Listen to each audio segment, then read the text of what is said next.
तेरा प्रतिरूप होगा कब ओ मेरे प्रभु। तेरा रूप तेरा प्रतिरूप होगा कब ओ मेरे प्रभु।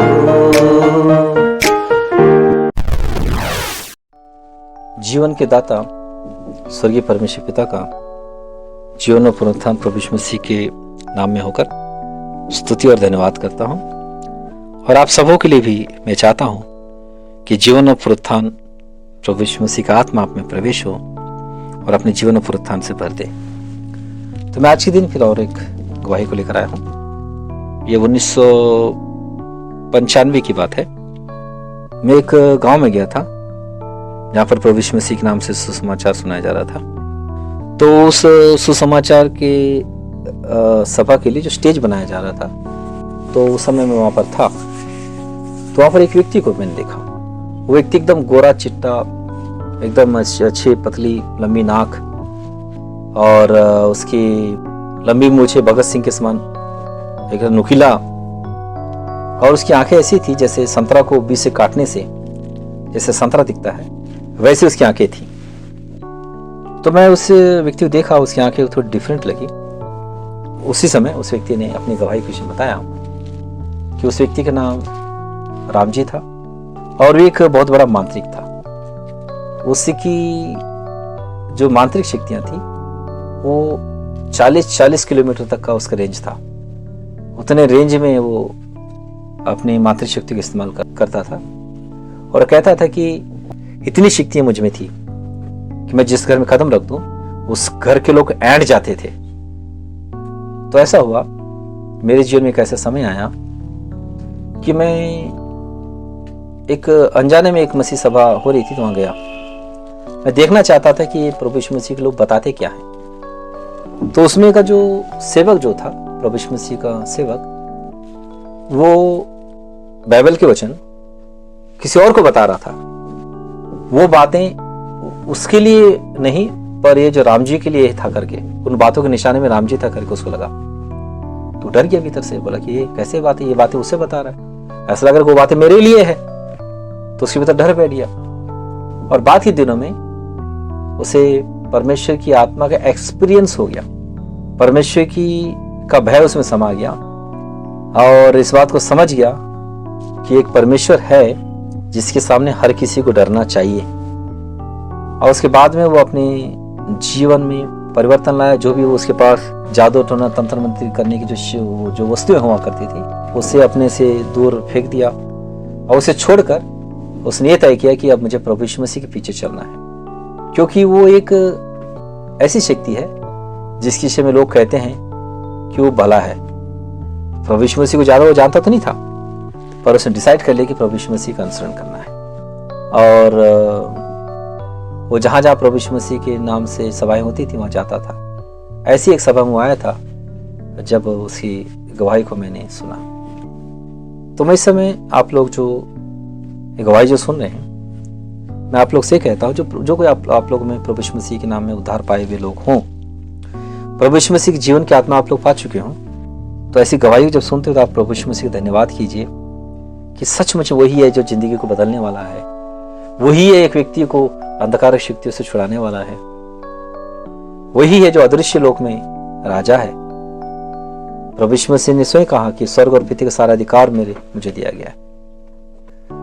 दृश्य लोक में हो सकता कई लोग नहीं जानते हो, प्रभु यीशु मसीह नहीं समझते हो, पर अदृश्य में रहने वाले सारी शक्तियां प्रभु यीशु मसीह को जानती है, समझती है। बाइबल में एक ऐसा संदर्भ है जिसके विषय में कहना चाह रहा हूं अभी। प्रेरितों के कार्य 19वां अध्याय 11 वचन से 20 वचन तक का मैं पढ़ रहा हूं, ध्यान दीजिए। परमेश्वर पौलुस के हाथों से सामर्थ्य के अनोखे काम दिखाता था, यहां तक कि रुमाल और अंगोछे उसकी देह से स्पर्श कराकर बीमारों पर डालते थे और उनकी बीमारियां जाती रहती थी और दुष्टात्माएं उनमें से निकल जाया करती थी। परंतु कुछ यहूदी झाड़ा फूंकी करते फिरते थे, यह करने लगे कि जिनमें दुष्ट आत्मा हो उन पर प्रभु यीशु का नाम यह कहकर फूंके, जिस यीशु का प्रचार पौलुस करता है, मैं तुम्हें उसकी शपथ देता हूं। और स्किवा नाम के एक यहूदी प्रधान याजक के 7 पुत्र थे जो ऐसा ही करते थे, पर दुष्टात्मा ने उनको उत्तर दिया, यीशु को मैं जानती हूं और पौलुस को भी पहचानती हूं, परंतु तुम कौन हो? और उस मनुष्य ने जिसमें दुष्टात्मा थी उन पर लपक कर और उन्हें वश में लाकर उन पर ऐसा उपद्रव किया कि वे नंगे और घायल होकर उस घर से निकल भागे। यह बात इफुसुस के रहने वाले सब यहूदी और यूनानी भी जान गए और उन सब पर भय छा गया और प्रभु यीशु के नाम की बड़ाई हुई। जिन्होंने विश्वास किया था उनमें से बहुतेरों ने आकर अपने अपने कामों को मान लिया और प्रकट किया। जादू करने वालों में से बहुतों ने अपनी अपनी पोथियां इकट्ठी करके सबके सामने जला दी, और जब उनका दाम जोड़ा गया तो 50,000 चांदी के सिक्कों के बराबर निकला। इस प्रकार प्रभु का वचन बलपूर्वक फैलता और प्रबल होता गया। तो मैं अभी जो ये वचन पढ़ा हूं, तो इसमें से ये भाग जिसमें लिखा हुआ है कि 15 वचन, पर दुष्टात्मा ने उनको उत्तर दिया, यीशु को मैं जानती हूं और पौलुस को पहचानती हूं। तो कैसे वो जानती है प्रभु यीशु मसीह को? बोलने से ये जल प्रलय की पहले की बात है, जो शैतान और शैतान के दूतों के संपर्क में आकर उन्हीं दिनों में जो पैदा हुए, अर्थात शैतान और शैतान के दूतों और मनुष्यों के संपर्क से जो उस समय पैदा हुए, वो आत्माएं, और परमेश्वर की ओर से उस समय ही तय किया गया कि वे आग और गंधक से जलते हुए नरक के कुंडों में डाले जाएंगे। इसीलिए वो जो भी दुष्ट आत्माएं पवित्र आत्माएं थी, वो जानती थी एक ऐसा व्यक्ति आने वाला है जो उनको आज्ञा देगा कि तुम जाओ नरक के आग और गंधक से जलते कुंडों में। तो उसकी आज्ञा का पालन उन्हें करना होगा, क्योंकि परमेश्वर की आज्ञा का उल्लंघन कोई भी शैतानी शक्ति नहीं कर सकती। अब इसी बात को लोग जान जाए।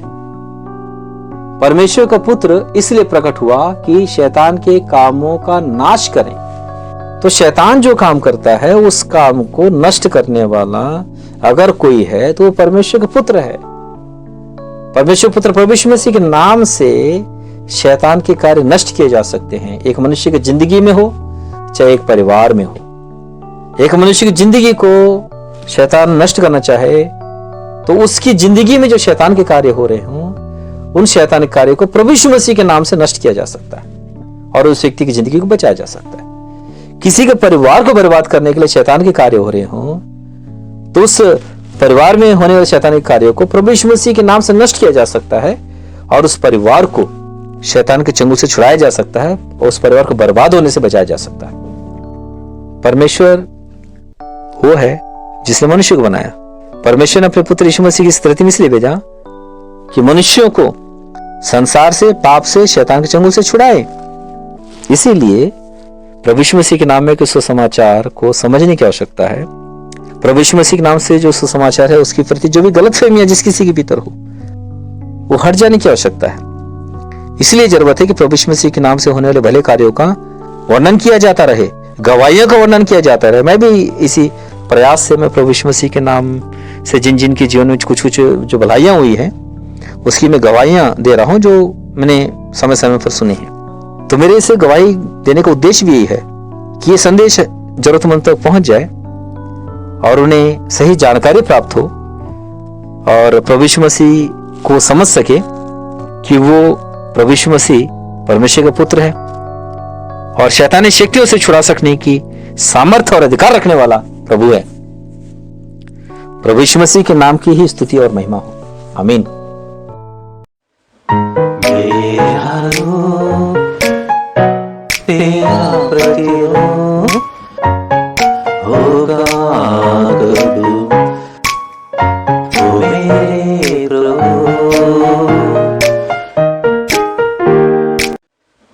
मेरा रूप तेरा प्रतिरूप होगा कबू, ओ मेरे